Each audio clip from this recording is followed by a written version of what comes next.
The Mobitz Ii, or a second-degree type 2 AV block, as it's sometimes called. What is it? Let's have a look and jump straight into the EKG. So just like a Winky block, there are dropped complexes. The difference is the PR interval stays the same.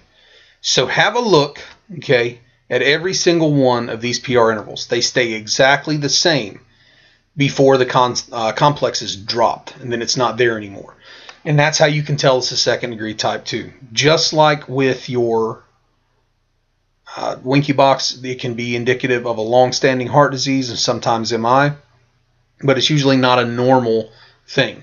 It doesn't mean that they have to have defib pads placed and all kinds of drips hanging always. Okay, a lot of times a family practice doctor can see this develop in a patient and they can adjust their medication regimen accordingly.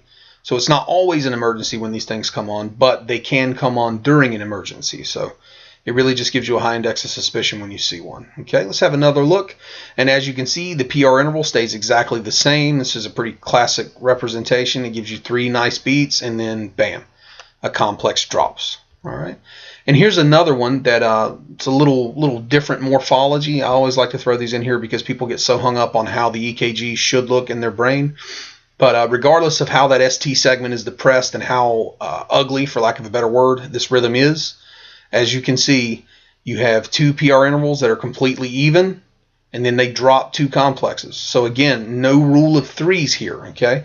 It doesn't mean it's a third-degree block because you have P waves that are standalone there. And we'll explain third-degree blocks in a short video here in a little bit. But you don't have to have that rule of threes, and people get kind of a training scar in their brain from that. They think that they should see 3 complexes before one's dropped, and then it should only drop 1 complex, and that's simply not the case.